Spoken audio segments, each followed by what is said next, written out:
Magandang umaga o gabi nga pala sa mga minamahal ko. Sana maunawaan nyo po yung ibig kong sabihin, kasi gusto ko lang talagang ipaliwanag kung paano ako magmahal, kung ano yung mga minimiti ko sa buhay, kung paano ako ipaparating na kung gaano ako sa kamahal.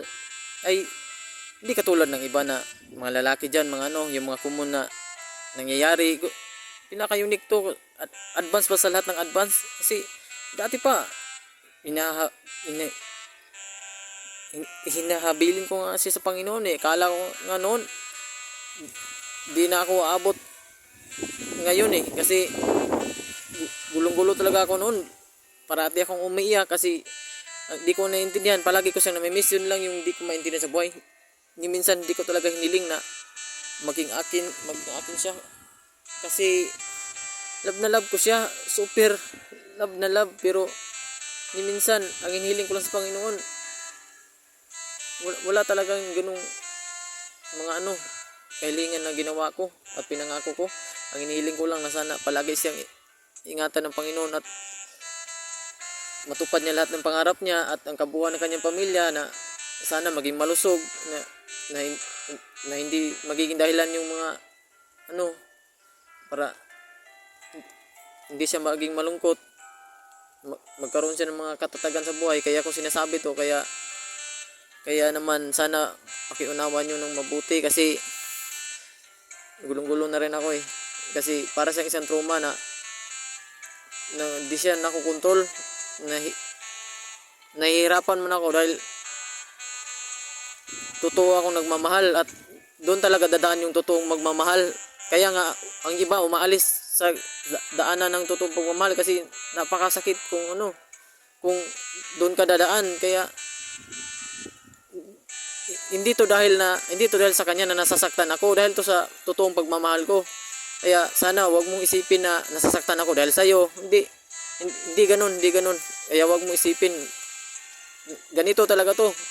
At noon pa man, ganito na talaga. Kasi wag kang mag-alala, darating din naman yung araw eh. Magiging masaya na rin naman ako pag nagawa ko yung pangako ko sa Panginoon, na uunahin ko siya. At hindi ako maasa sa pagmamahal ng tao, kasi ang totoong nagmamahal yung Panginoon talaga eh. Kaya sana unawaan nyo pong mabuti na ipaparating ko yung pagmamahal ko sa pamamagitan ng Panginoon, na gusto ko laging hilingin na palagi siyang ingatan. Kasi gusto ko siyang alagaan eh, buong buhay ko. Gusto ko sa kanya lang ibigay yung pagmamahal ko. Pangarap ko yun sa buhay. Bata pa ako, pinangako ko yun, at labis ko yung iniyakan, kasi inisip ko na lahat ng opsyon, lahat ng pwede kong isipin na pinakamabuting bagay para sa kanya at para sa kanyang pamilya. Kaya nga, kung mayroon man akong binibigay ng ganyan, mga wala yung mga meaning. Noon pa man, gusto ko na maging alipin eh. Gusto ko nga, lahat ng magiging sahod ko sa trabaho, gusto kong ibigay sa kanya, kasi ang turing ko sa kanya eh, isang prinsesa talaga eh. Lahat ng kayamanan ko gusto kong ibigay sa kanya. Kaya, kung iniisip mo nagsisinungaling ako, wala. Saksi ang Panginoon, kasi bata pa ako. Wala akong ibang kausap kundi ang Panginoon. Buong araw akong nakaakit sa puno, tapos tulala lang, nakahiga, labis na lumuluha, kasi hindi ko naiintindihan yung ganung pakiramdam noon. At parang naulit ngayon. Kaya sana maunawaan nyo. Yun yung gusto kong pagmamahal na iparating. Hindi ako gaya ng iba na kung sakali man naisip nyo na gaya ko ng iba na ganyan, na di ko pinipilit yung sarili ko. Kaya hindi ako nanliligaw, kasi totoo ako eh. Bakit ko na may pipilit yung sarili ko? Totoo akong magmahal. At sana unawain yung mabuti. Mga minamahal ko, sana unawaan nyo kung paano yung pagmamahal ko. At kasi umuulan kasi, kaya buong araw ko tong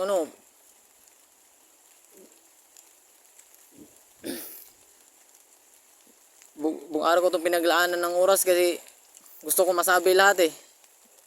Kasi gulong-gulo na ako sa gabi, hindi na ako nakakatulog. Pero yun lang kasi yung hindi ko maintindihan.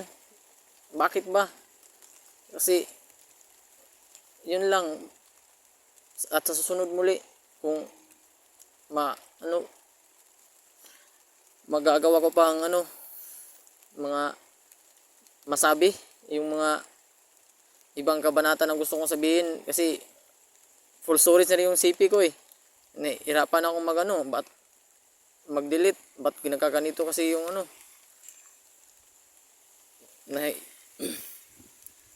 nahihirapan man ako, pero balang araw mararating ko rin yung ano eh, kapayapaan. Kaya yun yung ibig kong sabihin, kaya gusto kong unahin yung Panginoon. Yun yung mga pangarap ko sa buhay. Hindi ako nag-iisip ng ano-ano dyan. Ayaw ko maging stupid. Gusto ko nakabase lang sa pananaw ng Panginoon. Yun lang yung gusto kong isipin sa buhay. Hindi, kung minsan nagagalit ako minsan, pero sa salita lang yun. Sa puso ko, durog na durog yung ano ko eh. Kaya basta ayaw ko sa mga ano, pag-iisip na mga negatibo, kasi yun yung iniiwasan ko kasi bata pa ako, negatibo na ako eh. Kaya ngayon nagagawa ko na maging positibo sa buhay kasi pinag-aralan ko yun eh, mismo sa sarili ko. Hindi ko naman sinasabi na sobrang talino ko, pero pinaunawa yun ng Panginoon eh, kasi nakabase yun sa mga ano, nakatala sa Biblia. Kaya hindi ako nag-iisip ng ano-ano pa man. Kaya sana maunawaan nyo, hindi ako tulad ng ibang lalaki. Inuulit ko, wala akong mithiin sa buhay na hiniling ko na maging akin yung apo nyo. Ang gusto ko lang maunawaan nyo ako, kasi labis akong nasasaktan eh. Kasi kung sakali man may naisip kayong ganyan, na katulad ako ng iba na lalaki na ganyan, manliligaw, hindi ko ugali yung manligaw na isip-isipin yung mga ganyan. Totoo lang akong magmahal. Yun lang yun. At hindi siya ang dahilan kung ba't ako nasasaktan. Ang dahilan kung ba't ako nasasaktan dahil totoo akong magmahal. Doon talaga dadaan eh. Namimiss kasi sa bawat sandali ng aking buhay. Parang bata pa ako, hindi ganun talaga. Kaya nga noon gusto kong ano eh. Gusto ko na maglaro kaya, pero di talaga, kahit pa pilitin kong ano, hindi masaya. Kaya nga pinanganak akong ganito eh. Laging umiiyak, laging nasasaktan. Hindi ko na yun lang hindi ko maintindihan. Kasi nahihirapan na talaga ako sa sitwasyon. Kaya kung sana maunawaan nyo, kung nagbibigay man ako ng mga nibigay ko, totoo, wala talaga yung mga meaning. Noon pa talaga gusto ko na yung gawin eh. Nahihiya lang talaga ako. Natakot ako magkamali. Kaya hindi ako nagsasalita. Yung kilos ko, hindi ko hindi ako basta-basta nagmumove. Kasi ayaw kong mapagsabihan na ganyan. Kasi ang taas ng mitiin ko sa buhay, yung pinakamabuting bagay yung mga iniisip ko. Hindi ako nag-iisip ng ano-ano pa man dyan. Hindi ako tulad ng iba na